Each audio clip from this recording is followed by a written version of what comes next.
Hartlik goeiemôre, mag die hierdie baie ryklik seën as 'n wonderlike doel in die hart en lewe ook so bereik. Nou lieve vriende, die luiperd is 1,6 tot 2 meter lank en dan kom sy stert by. En sy stert kan enigiets van 0,68 tot 1 meter wees om dan die volle lengte van hom ook so te bepaal dan. 'n Wyfie se gewig is 17 tot 60 kg, 'n mannetjie enigiets van 20 tot 90 kg. En dan weet ons ook dat hulle bokke wat swaarder as hulle weeg, kan hulle in 'n boom optrek. So hulle het geweldig baie krag dan ook. Hulle hoogte is so tussen 700 en 800 mm. So nie vreeslik hoog wat hulle dan is nie. Daarom, liewe vriende, altyd 'n voorreg om hulle te sien en hulle gedrag dop te hou ook wanneer ons in die wildtuin is dan. So, liewe vriende, moet ons dan vandag ook so met u praat oor wat verkeer dat ons geestelike seën kan ontvang en wat is 'n hindernis dat geestelike seën deel van ons lewe word, dat die Here groter dinge vir ons kan doen. En een van die hindernisse is dat daar geen geestelike vrug in ons lewe is. Ja, daar mag 'n tyd wees wat daar geestelike vrug in die lewe was, maar dit mag dalk lank terug wees. Miskien sit u vanoggend en u moet dalk terugdink, wanneer laas het die Here regtig 'n gebed van u geantwoord? Wanneer laas het die Here u regtig gebruik dat iemand anders by hom kon uitkom? Wanneer laas was u bewus gewees dat die Here woorde in die mond gelê het om met iemand anders te praat?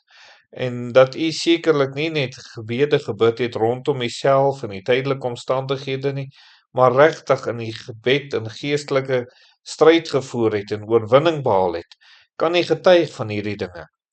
En wanneer 'n mens daardie geestelike vrug in 'n mens se lewe het, dan sal 'n mens kan getuig daarvan dat ons in die regte verhouding met die Here is. Johannes 15 vers 5 sê, ek is die wynstok en julle die lote. En hoor nou hierdie, wie in my bly en dan nou en ek in hom. Hy dra veel vrug, want sonder my kan julle niks doen nie. En dis hier wat dit sekerlik van spreek, dat ons verhouding met die Here sekerlik reg moet wees. Dit sal daartoe lei dat ons geestelike vrug dra. Maar wanneer ons verhouding met die Here nie reg is nie, dis die rede waarom ons nie geestelike vrug het nie. Dan, liewe vriende, as ons nie geestelike vrug in ons lewe het nie, is ons net aan die verloorkant. 1 Korintiërs 3 vers 14 sê, as iemand se werk bly staan wat hy daarop gebou het, sal hy loon ontvang. As iemand se werk verbrand word, sal hy skade ly, alhoewel hy self gered sal word, maar soos deur vuur heen.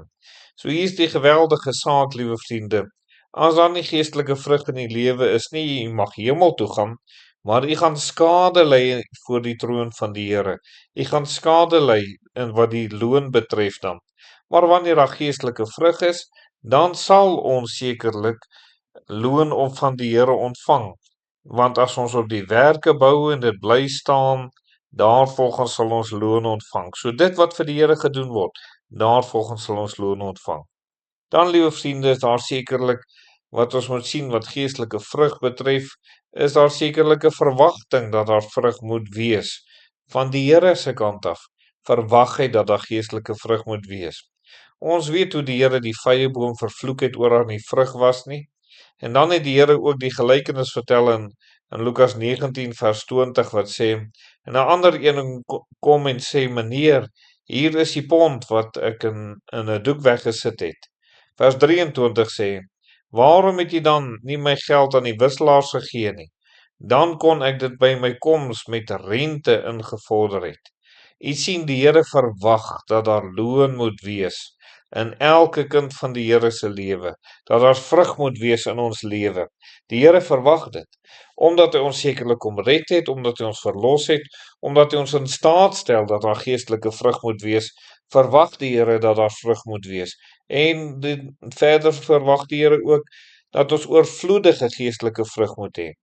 So, liewe vriend, ek vra vir u vanoggend, is jy op 'n plek wat u kan sê, ek het geestelike vrug in my lewe. Ek is op daardie plek, ek weet dat ek die seën van die Here ontvang het. As jy nie daar is nie, wil jy nie op daardie plek kom om te sê, Here, ek moet met U herstel, want ek kan nie geestelik groei, ek kan nie nog meer ontvang nie, want daar's nie vrug in my lewe, ek's nie in die regte verhouding met U nie, en ek weet U verwag van my om dit ook so te doen. Kom ons bid dan, ons dierbare Here, ons kom bid vir hulle wat in hierdie dag tot U kom roep en sê, Here, kom vergewe my, kom stel my weer eens in staat om geestelike vrug te dra, en dat ek dit ook so sal doen soos wat U verwag. Amen.